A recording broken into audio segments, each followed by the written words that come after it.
үзэгч та бүхэндээ энэ өдрийн мэндийг дахин хүргэж байна. Егэл Ньюс телевизийн цагийн мэдээгээ үзүүлэхэд бэлэн боллоо. Үзэгчтэй олон улсын зах зээл дээр газрын тосны үн унсаар байна. Одоогийн байдлаар 50 орчим Америк долларт нэг баррел газрын тосны үн хэлбэлзэж байгаа юм байна. Нефтийн уналт олон улсад болон манай улсад хэрхэн нөлөөлөх вэ гэдгийг бид өнөөдөр онцлон мэдээлж байна. Тэгэхээр өнгөрсөн жилийн 6 дугаар сараас хойш олон улсын зах зээл дээр газрын тосны үн унсаар байгаа. За энэ үнийн уналт олон улсад болон нефт экспортлогч гол орнуудад ямар нөлөө үзүүлж байгаа талаар та бүхэнд дэлгэрэнгүй мэдээлэл өгөхөөр манай телевизийн олон улсын томч Ганбаяр студиуд ажиллаж байна. Ингээд Ганбаяртайгаа холбогдъё. Тэгэхээр Ганбаяр яг өнөөдөр нэг баррел газрын тосны үн хэдэн доллар байна вэ? Үнийн уналт нефтийн одоо гол экспортлогч орнуудад ямар нөлөө үзүүлж байгаа юм бэ? Тэгэхээр одоогийн байдлаар дэлхийн зах зээл дээр өчигдрийн ярилцаагаар бол нэг баррел газрын тос Брентийн түүхий газрын тос бол 50.1 орчим доллартай. За Америкийн нэгдсэн улсын дотоод зах зээлээр бол 48.6 орчим доллартай. Өөрөөр хэлбэл хоёулаа бараг 50 доллараас доош унтсан байна.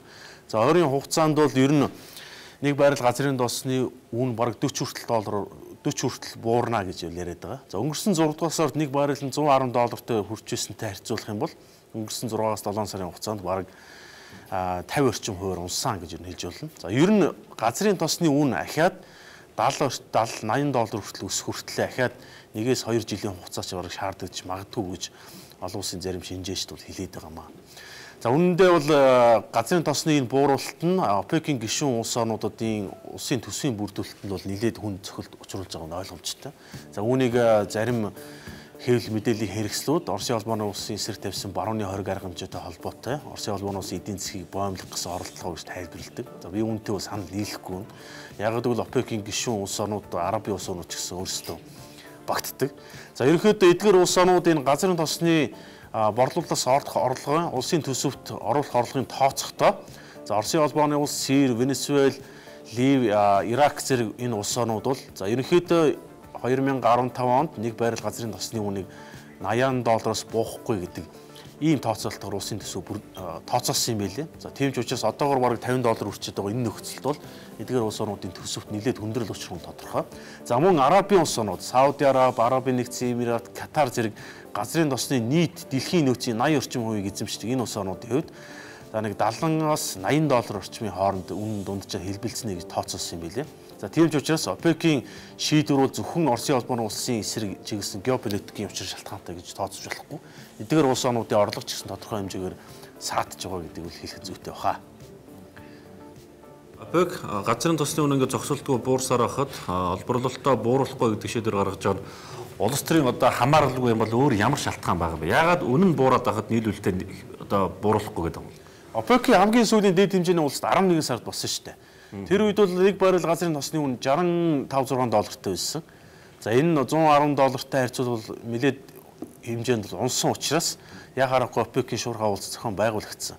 За уулзалтын өмнө Венесуэл, Сирь, Иран, Лив, Оросын холбооны улсын засгийн газруудын зүгээс ер нь дэлхийн зах зээл дээр бид нэр нийлүүлэлтэд бууруулчих л та. За тэгвэл тодорхой хэмжээгээр хомсдол үүсээд үн ахиад өснө гэдэг юм тавьсан. За харамсалтай нь ОПЕК-ийн харамслаач юу ОПЕК-ийн зүгээс бол нийлүүлэлтэд бууруулах шаардлагагүй шийдвэр гаргасан юм байна. За дэлхийн бол ерөнхийдөө өдөрт нэг 90 сая баррел орчим газрын тос хэрэглэдэг гэсэн ийм баримт бол бий. За үүнийх нь 30 сая орчмыг нь ОПЕК-ийн гишүүн улс орнууд дангаараа нийлүүлдэг.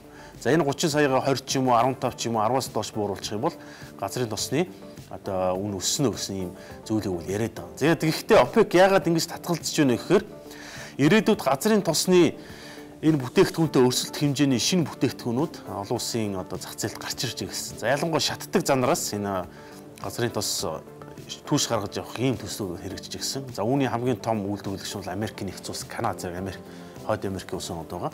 Тийм ч учраас ОПЕК нийлүүлэлтэд бууруулахгүй байгаа шалтгаан нь стратегийн зорилготой. Өөрөөр хэлбэл ирээдүйд энэ ОПЕК-ийн гишүүн энэ Арабын улс орнууд чинь нийт газрын тосны нөөцийн 80% эзэмшдэг утгаараа энэ бол стратегийн том зэвсэг нь. За тэгвэл үнэ бууруулчих юм бол нийлүүлэлтэд бууруулаад үнэ өсгөнө гэдэг бол хэрэглэгчид тодорхой хэмжээгээр алдна гэсэн үг. Тийм учраас шатдаг зандарт зах зээлээ алдахгүй тул ОПЕК-ийн гишүүн улс орнууд 2015 онд газрын тосны нийлүүлэлтийг бууруулахгүй гэж шийдвэр гаргасан үүнтэй холбоотой гэж тайлбарлаж байгаа юм байна лээ.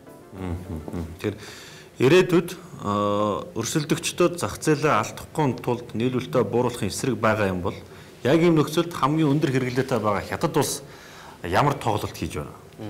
За Хятадын засгийн газрын бодлого бол өөрөө эрчим хүчний асар том хэрэгцээтэй. За өөрсдөө тодорхой хэмжээний нөөцтэй.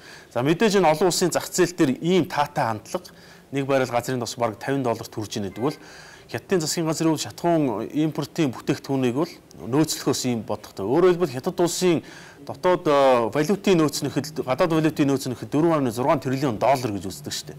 Тийм учраас эрчим хүчний ийм таатай нөхцөлийг хангаад Хятадын засгийн газрын хэмжээгээр худалдаа авахыг бол үүсэх арга байхгүй. За Америкийн нэгдсэн улсын засгийн газар ч гэсэн ерөнхийлөгч Барак Обама өчигдөр олон нийтэд уулзсан байлээ. За уулзалтын хувьд иргэдэд хандаад та бүхэн ер нь өнөөдөр гараад шинэ автомашин худалдаж авбал яасан бэ гэж хошигнсон байлээ. За энэ юу гэхээр Америкийн нэгдсэн улсын нийлүүлэлт тийм юм байна. Цаашид буурахгүй газрын тосны үн, шатхуун бүтээгдэхүүний үн ийм одоо бага үнэтэй, доогуур үнэтэй байгаа нөхцөлийг та бүхэн ашиглаач. Юунд бол нэг хайхтар санаа зовоодох шалтгаан байхгүй. Та бүхний амьдралд бол харин ч дэмждэг болно гэж хэлсэн байх ч тийм. За ерөнхийдөө Америкийн нэгдсэн улс нь 50 мужтай, 50 мужийнх нь баг тийм анхс нөгөө 20 гаруй мужт нь галлон шатхуун бол 1 галлон шатхуун $3 доош үнэтэй гэхэр чинь за ойролцоогоор 1 литр бензин бол нэг 1100-200 орчим Монгол төгрөгтэй бол тэнцэж байгаа юм байна. Тэгэхээр Америкийн нэгдсэн улсын зах зээл дээр ийм бага ийм доогуур үнэтэй байгаа нь. За нэгдүгээрт Америкийн нэгдсэн улс бол өөрөө асар том үйлдвэрлэгч, нийлүүлэгч, хэрэглэгч учраас барааны илүү төлөв өссөн учраас ийм бага үнэтэй байдгаа гэж хэлж болно. Тэгэхээр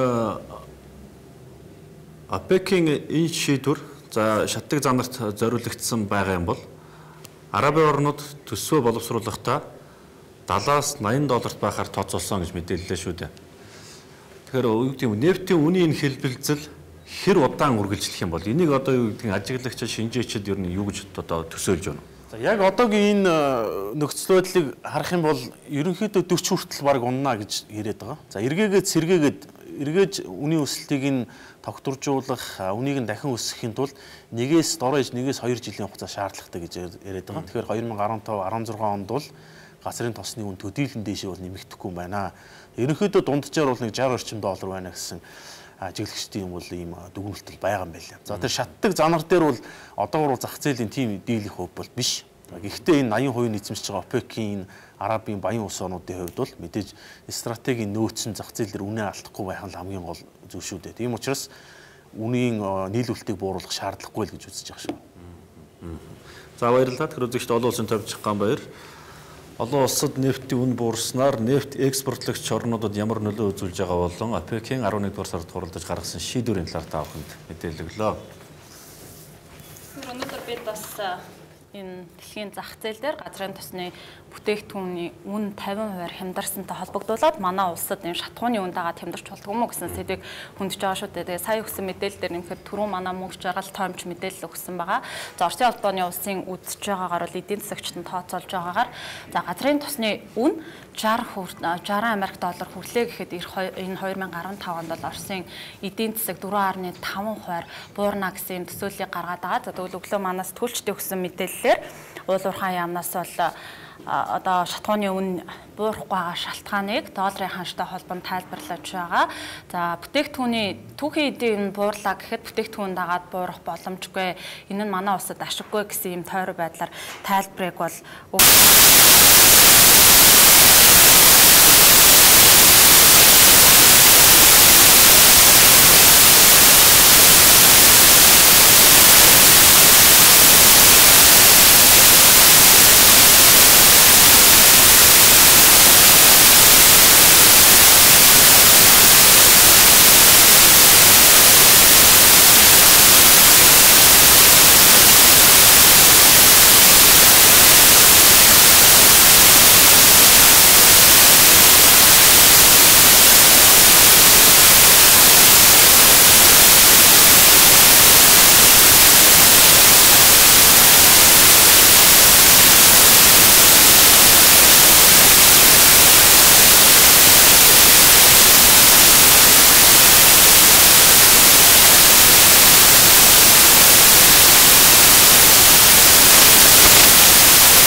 туршлага байна.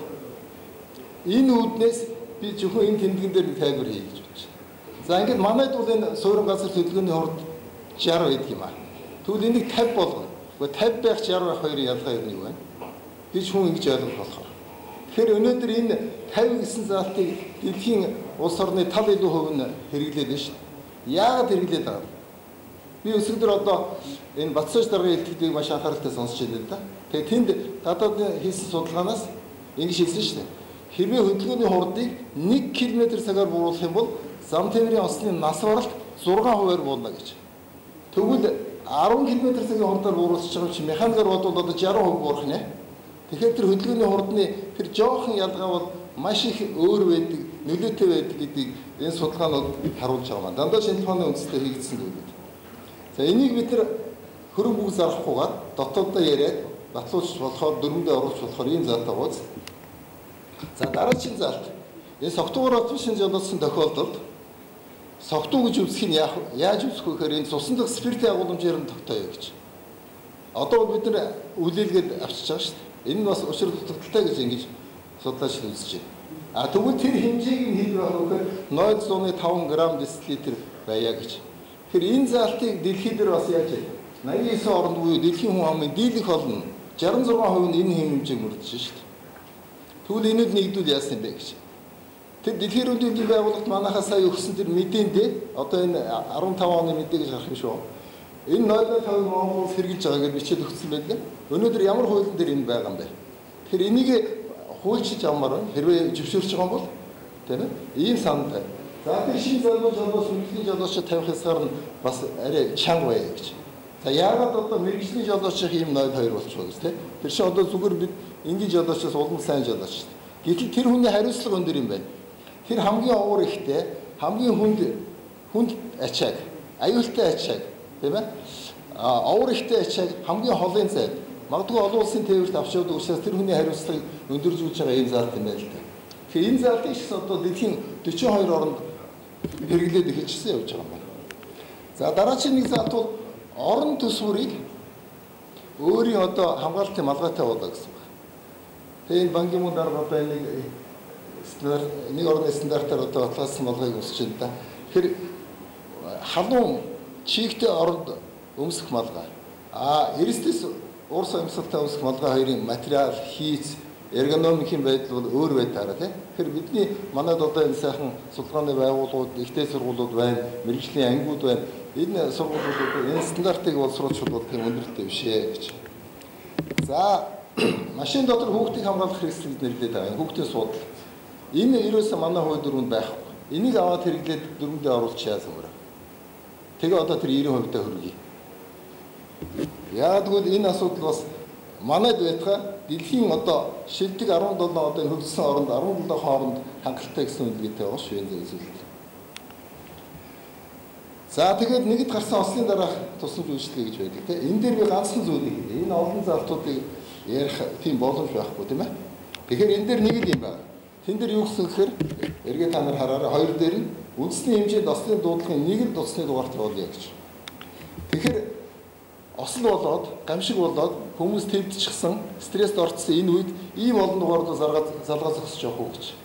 Тэгэхээр энийг нэг дугаар болгочих асуудал одоо тийм их хөрөг зарах хүндрэлтэй асуудал биш баг тийм ээ. Энийг шийдчихмээр.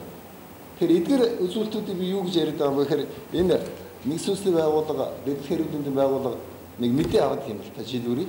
Тэрэн дээр ийм юмнууд танайд бий юу гэж асуугаад байгаа. Бодвол тэрийг байлгах гэдэг ашиг байл.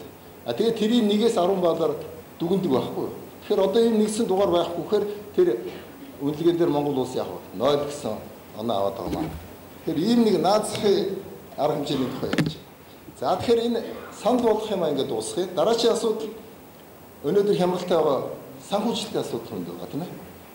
За тэгвэл энэ 10 жилийн хугацаанд манайх шиг хөгжиж байгаа орнууд зориулаад энэ хандлагч орнуудаас 2 тэрбум доллар магадгүй тэрнээс их суулж магадгүй. Ийг одоо босгоод янз бүрийн тусламж төслүүдийг хэрэгжүүлье гэсэн. Тэр ажил хийгдээ явагдаж байгаа. Явагдлгүй яг 11 онд ажил эхэлсэн чинь. Тэгэхээр ийм төсөл хэрэгжээд одоо 10 хөгжиж байгаа орнуудад энэ RS10 гэсэн нэртэй 125 сая $1 энэ төсөл хэрэгжээд дуусчлаа сая. Гэхдээ тэнд ямар улсууд орсон гэж тэр Вьетнам, Камбож, Бразилиас гадна манай урд хойд 2 улс орсон байна шүү дээ. Манайхаас одоо их шатлал муутай учраас энэ төсөл хамрагдсан. Тэгээд хамрсан төсөл нь их сайн би та нарт одоо бас энийг хэлчихье да. Оросын улманы улсууд одоо хүн ам ихтэй өргөн удам нутагтай учраас 2 мужид энийг хэрэглэсэн. Тэгээ энэ дээр үсэн ямар нэртэй төсөл байсан гэж шоколад иллюстрах гэж шоколадуу тагуул гэж. Тэр энэ дээр яа гэхээр хэрвээ та энэ бүсний арга хэмжээ. Бүслээ явуулсан бол таныг шоколадаар шагнадаг. А бүслээгүй бол торгодог. Ийм арга хэмжээ 3 жил мэдсэн байхгүй юу? Тэгээ одоо энэ мужид ерөөсө бүгдээрээ бүсээ явж байгаа шүү дээ. Гэр бүлийнх нь хүүхэд нь одоо аав хоёулаа бүсээ бүсэлж шоколад авъя гэд. Тэгээд хүн чинь 3 жил ингээд энийг хийчихээр гар нь өөрөө ирэхгүй машин сунгуудаа бүс рүүгээ явдаг юм байна. Тэгээ ингэж хөвшүүлсэн ийм арга хэмжээнээс бид нар хоцорсон. А ихтэй 2020 он хүртэл шүү хугацаа байна. Дараагийн төслүүд бий. Тэгэхээр энэ дээр бид нар яаж төслөж оролцох вэ? Энийг яаж хүрэх үү гэдэг юм дээр одоо анхаарлаа хандуулахгүй бол бид нар одоо ийм боломжуудыг алдаад байна гэж.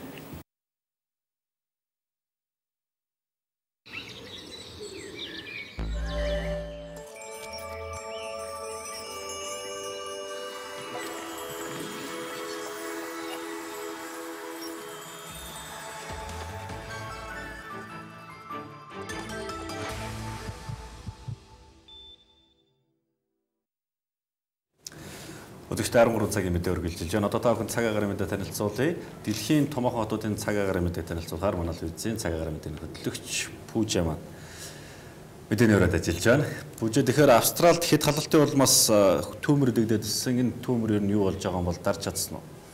За тэгэхээр төмөр бол дарагдсан. Одоо ийм байдлаар Австралийн одоо баруун урд хагасаасаа эхлээд бол агаарын температур буурч сэрүүсэж эхэлж байгаа. За Мельбурн хотод гэх юм бол өчигдөр гэхэд л агаарын температур 32 градус хүртэл халаад байсан. За тэгвэл өчигдрөөс эхэлж одоо бороо орж өнөөдрийн байдлаар бол агаарын температур 2 дахин буурсан буюу одоо 14 градус дулаан. Зарим маргааш нөгөөдрийн байдлаар бол 17 градус дулаан ингээд одоо усрах бороо ургуулчлаар чараа Австрали төв гэх юм бол одоо үер болж болцсохгүй нөхцөл байдал үүсэж байгаа. За хит хасаа учраас хөрс одоо усыг шингээж авах чадвар нь багасаж за хэмжээний адар бороо орсон үед бол үер болдог. За Камбера хотод ч гэсэн муу ялгаагүй ойрын 3 өдөртөө бол бороо үргэлжлээ орж 20-с 31 градус дулаан гэд маргаашнаас эхлээд бол Камбера болон Сидней хот орчмын температур буурч эхлэх юм хандлагатай. Харин өнөөдрийн байдлаар бол 31-с 36 градус халуун айган бөхчмийн өдөр үргэлжилж байгаа маа. За Сидней орчим гэх юм бол маргааштай 35 градус халуун, харин нөгөөдрөөс эхэлж бол 22 градус халуун гэд температур буурч эхлэх нь ерөөхдөө хүүтэй агарамаас баруун урдаас эхлээд за Камбера орчмоор бол маргаашнаас эхэлж температур буурч өдөр сэрүүлсэн. Харин Сидней орчмоор бол нөгөөдрөөс эхэлж одоо бага зэрэг агаарын температур буурч одоо агаарын температур буурч халууны ирч одоо буурах юм дэл харагдаж байгаа маа. За ойрын 3 өдөртөө Австралийн урт хагас бүх хотуудаараа л бороо орох юм хандлагатай байгаа. Зарим Аз тивийн хувьд гэх юм бол Аз тивийн хувьд за Арлын Япон орны Тэнгис завьрлалгаар 20 км-ийн Шибэцу орчимд 5.5 магнитудын хүчтэй газар хөдлөлт одоо 1 сарын 9-ний 2 цаг 42 минутын үед одоо бүртгэгдсэн байна. За агаарын температур тэгвэл Японы эсвэл Токио хот орчимд өнөөдрийн байдлаар бол 7 градус дулаан байгаа. Харин маргааш нөгөөдөртөө мөн л агаарын температур бол тогтвортой 8 градус дулаан. Тэнгэр цалмиг одоо юм багвтрын үлдэм өдрүүд өргөлжлөх бол хөхөт орчимд бол хасах хэмтэй. За өнөөдөр 4 градус хүтэн, маргааш нөгөөдөр 2-оос 3 градус хүтэн байна. Харин Солонгосын Сеул хот орчин бол хасах температуртай байсан болохоор өнөөдрөөс эхлээд бол гарын температур нэмэх градуст орж 1-ээс 3 градус дулаан мөн тэнгэр цэлмигийн өдрүүд өргөлжлөх болон зарим манай урд төршийн эсвэл Бээжин хот орчимд өнөөдрийн байдлаар 3 градус дулаан байгаа бол маргааш нөгөөдөртөө 3-аас 6 градус дулаан зам мөн тэнгэр цэлмиг нарлаг ийм өдрүүд өргөлжлөх болно. Харин Хонконг орчимд хэд өнөөдөр 20 градус бол маргааш нөгөөдрийн байдлаар үүлэрхэг 16-аас 18 градус дулаан ийм өдрүүд өргөлжилж харин Бангкок болон нийтийн эсвэл Дели хот орчмоор 22-оос 32 градус халуун бах юм дэл харагдаж байна.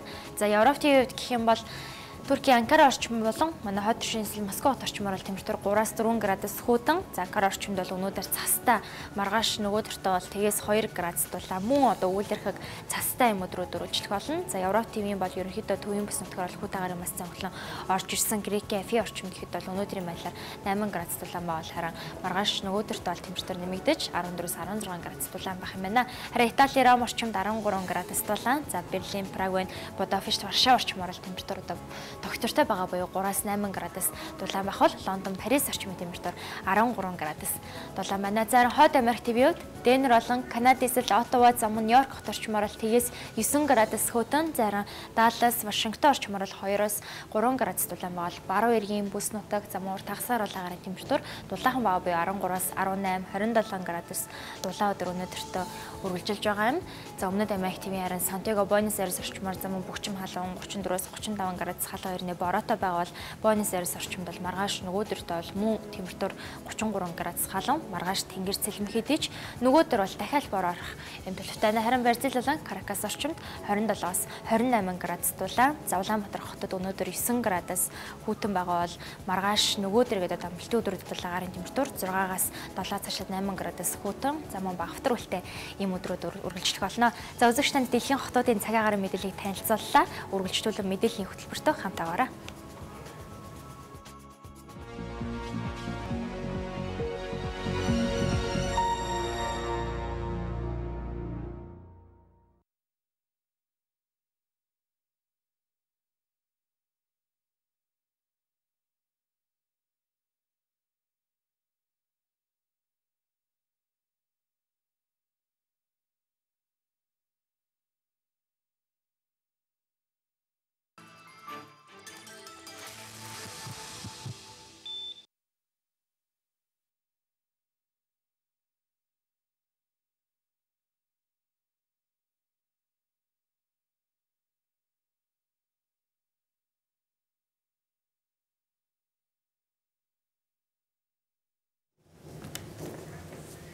Мэдээг өргөжлөлийн үзэгчтэй тэгэхээр эрүүл мэнд боловсрол урлаг соёлын салбарын ажилтнууд өнөөдөр жагсаал цуглааныг чигсийн талбайд зохион байгуулж байгаа энэ жагсаал яг одоо өргөжлөж байна. Түрүүн талбайн гол хэсэгт жагсаалуудаас болж ирсэн бол хүмүүсийн хөдөлгөөн наашлаад чигсийн талбайн баруун талын хэсэгт төв замаа дагаад дэмжирлээд зогссон харагдаж байна. Тэгээд энэ жагсаалаас утгагүй бид бас шууд сурвалжлагыг та бүхэнд үзүүлэх болно. Ингээд сурвалжлагч Баццгийн бэлтгэсэн нэгэн сурвалжлагыг та бүхэнд үзүүлье. Тэгэхээр ажлын 5 өдөрт ажилд харах цаг 17-аас 18 цагийн хооронд байдаг. Харин цэцэрлэгийн цаг нь бол 17 цагаас 17 цаг 30 минутын хооронд байдаг. Энэ хооронд хүүхдээ авахгүй бол одоо хүүхэд нь цэцэрлэг дээр одоо жижүүртэйгээ үлддэг болмаар тухайн одоо хүүхдийг хариуцсан багшд бас ажилласаа оройтож тардаг гэх мэтчлийн хөндөрлөөд одоо аль алинд нь учирдаг юм байна. Тэгээ энэ талаар манай телевизийн сурвалжлагч Баццэг бас сурвалжлага бэлтгэлээ. Баццэгтэйгээ холбогдож мэдээлэл авъя. Өдрийн мэнд. Тэгэхээр Баццэгээ ингээд аль алинд нь хөндрөл үүсэж байгаа энэ харилцааг зохицуулах ямар нэгэн гарц одоо байна уу? Ер нь бол байгаа. Гэхдээ энд жоохон хөөцөлгөө шаардлагатай байгаа гэж хөндлөнгийн төрийн бас байгууллагын хэлж байгаа л да. Бид бол газар дээр тухайн жишээ болгоод нийслэлдэх үйл ажиллагаа явуулж байгаа цэцэрлэгүүд дундаас нэг цэцэрлэгийг онцлоод за цэцэрлэг тарах үеэр эцэгчүүд ямар зүйл хэлэх нөө багш нар бас юу ярих нөө гэдгийг тодруулаад өнөөдөр бас өргөжлүүлээд холбогдох нийслэлийн боловсролын газар боловсрол соёлын шинжилгээ ухааны яам болоод яг энэ чиглэлээр сулаа хийгээд үйл ажиллагаа явуулж байгаа төрийн бас байгууллагуудтай бас уулзлаа. За энэ түрүүнд эцэгчүүд тэгээд багш нар хоёр талаас ямар тайлбар өгч байгааг та бүхэндээ хүргье.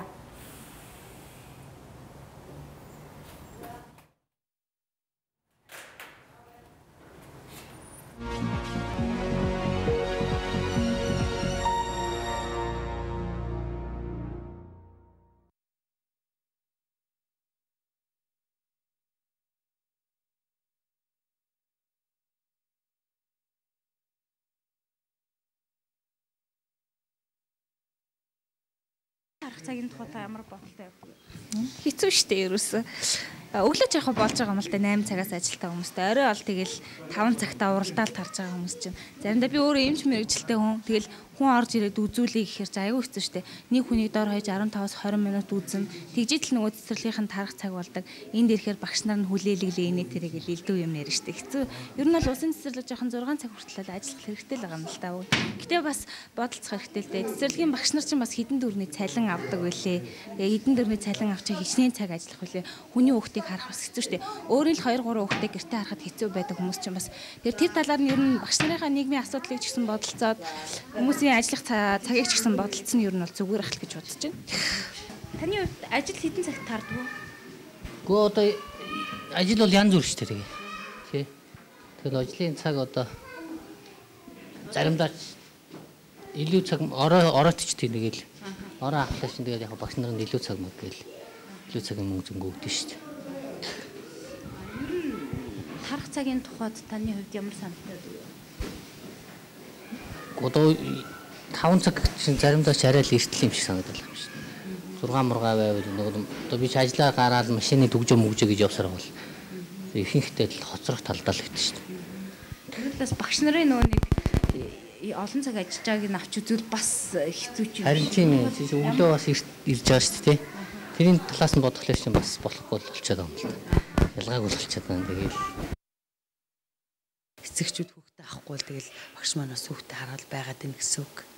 Яг нь юуны хувьд бол орой хүүхдээ их хоцорч авч байгаа эцэгчүүд бол яг өөрсдөө эцэгтэй байгуулсан гэрээндээ бол цагийн 2000 гэдэг хөвчлэн бас тэг багш нар маань бас авч чадахгүй бас олон жил бас хүүхдээ явцсан учраас тэр мөнгөө нэг авч чадахгүй тэгэл эцэгчүүд хизээ ирж авнуу тэгэл хүүхдээ багш нь хүлээгээл хүүхдээ байждаг. Тэр Баццгээс бас асуулт асууя намайг сонсож байна уу? Сонсож байна. Цэцэрлэгийн багш нар яг энэ асуудал дээр өөрсдөө ямар байр суурьтайгаа адилхан бас цаганд авцаад хэцүү байгаа гэдэг байгаа шүү дээ, тийм ээ. Өөрсдөө бол за нэг багшийн жишээн дээр аваад ярив. Бидний явцсан 120 дугаар цэцэрлэгт бол гэрэн салхитад байдаг. За хотоос 10 орчим километрийн зайд орших гэртээ тэр багш бол өглөө 6 цагт гэрээсээ гараад 7 цаг 30 минутын орчим цэцэрлэг дээр очиод хүүхдүүдэд хүлээж авдаг гэдэг мэдээллийг өгч байгаа юм.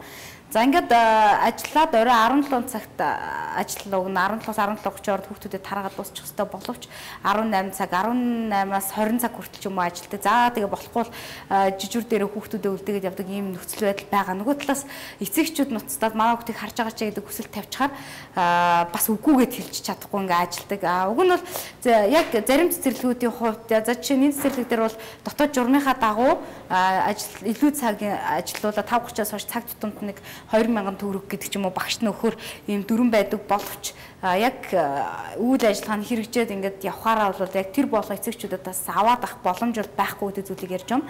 За тэгээ энэ хүрээнд багш нар бол нэгэнт одоо ажил тэгээд яалт ч хүний нялх хүүхдийг орхиод явж чадахгүй эцгийн нэртэл хүлээхээс өөр арга байдаггүй гэдэг зүйлийг бол хэлж байгаа юм л да.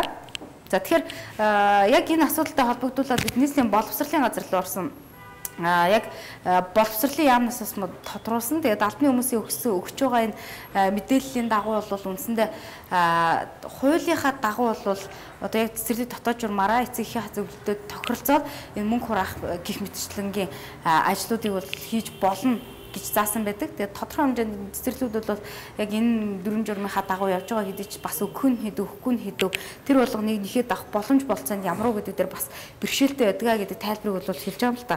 Харин энэ чиглэлээр хөндлөнгийн судалгаа хийж байгаа эмэгтэйчүүдийн хөдөлмөр эрхлэлтийг дэмжих төрийн бус байгууллагаас бол судалгаа хийж үзсэн байна. За дээрэс нь интернетээр бас санал судалгаа явуулсан нийтдээ 20-30 мянга орчим ээж бол яг энэ чиглэлээр зохицуулт хийгээч гэдэг энэ санал хүсэлтийг өгсөн гэдэг мэдээлэл өгсөн. Харин үүн дээр бол нэгэнт багш нарын илүү цагийн мөнгийг нэмж олгох дээрэс нь эсвэл илүү цагийг уртсах гэдэг дээр бол мэдээж хэрэг улс орны эдийн засгийн нөхцөл байдал хүнд төсөв ямар байгаа вэ гэж бодоод үзэхээр бол яг энэ дээр цалин мөнгө гэдэг юм асуудал бол ярих боломжгүй. Гэхдээ зөв дотор нь жижигхэн үйл ажиллагааны зохицуулт хийчихэд бол энийг шийдэх гарцуул байгаамаа гэдэг зүйлийг ярьж байгаа юм л та.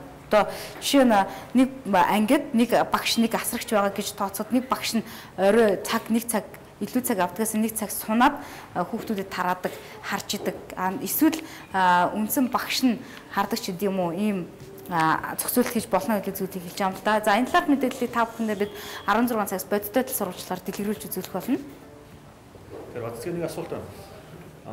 Цагийн хувьтай холбоотойгоор хувийн одоо цэцэрлэгүүд ер нь ямар туршлагыг нэвтрүүлж байна вэ?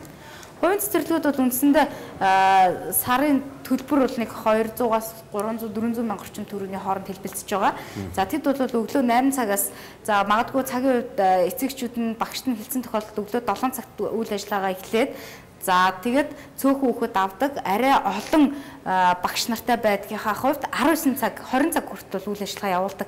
Тэгээд энэ чиглэлээр бол бэрхшээл бол эцэгчүүдэд учирдгүй гэдэг зүйлийг бол хэлж байгаа юм л да. Гэтэ хүн болгон хүүхдээ яг энэ цагийн хуваарьт нь уялдуулаад хувийн цэцэрлэгт 200-аас 400 мянган төгрөг төлөөд явах боломж нь өөрөө ямар вэ гэдэг дээр бас асуудал байгаа юм л да. За баярлалаа. За баярлалаа.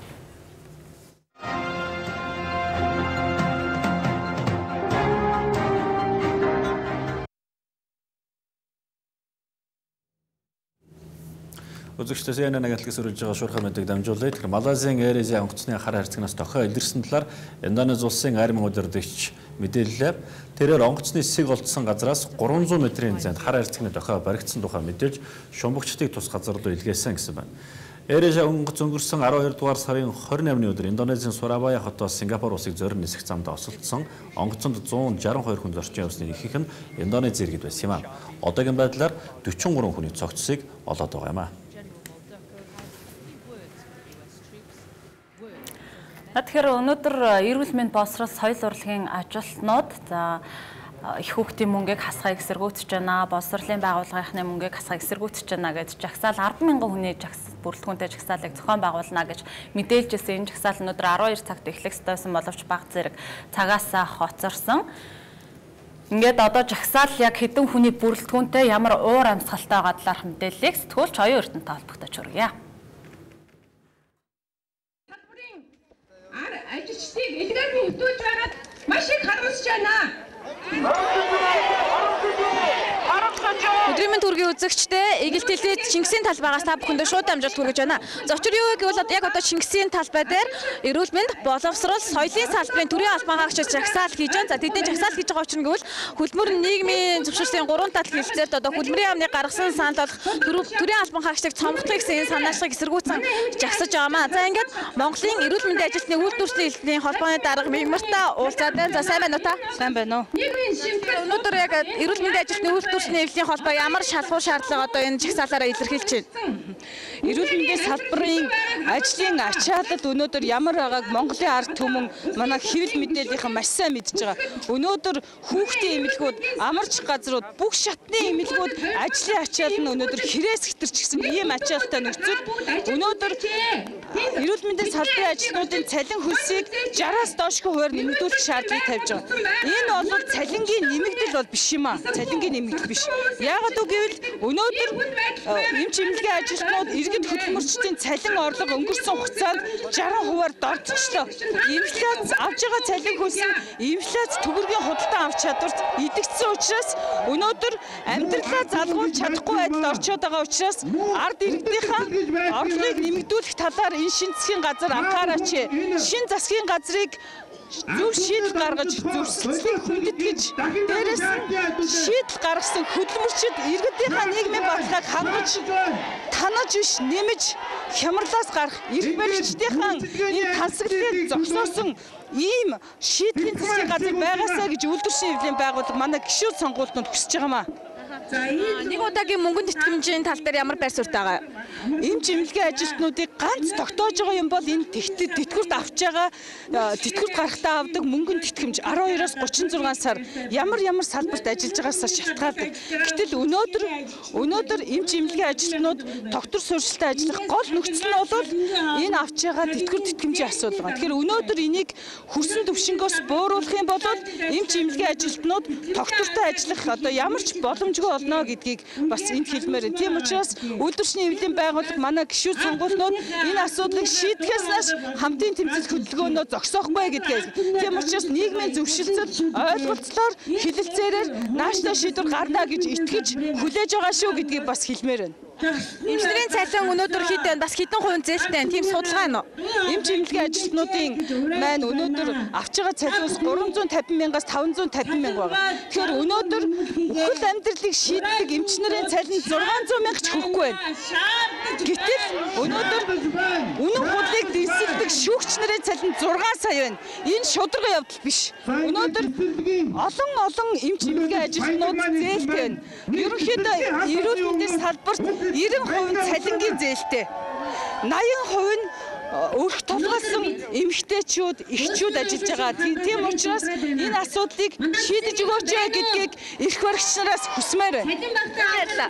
За тэгэхээр үргэлжлүүлээд Монголын боловсрол шинжилгээ ухааны үйлдвэрчний төлөвийн холбооны дарга Бацөрөгтэй уулзъя. За сайн байна уу та? Сайн байна. Сал цуглаанаараа танаа салбарынхаа юу илэрхийлж байна? Яг салбарынхны өнөөгийн амьдрал нөхцөл байдал ямар байна? Тийм, манай боловсролын салбарт ажиллаж байгаа хүмүүс маань өнөөдөр бол ажлын ачаад ихтэй нийт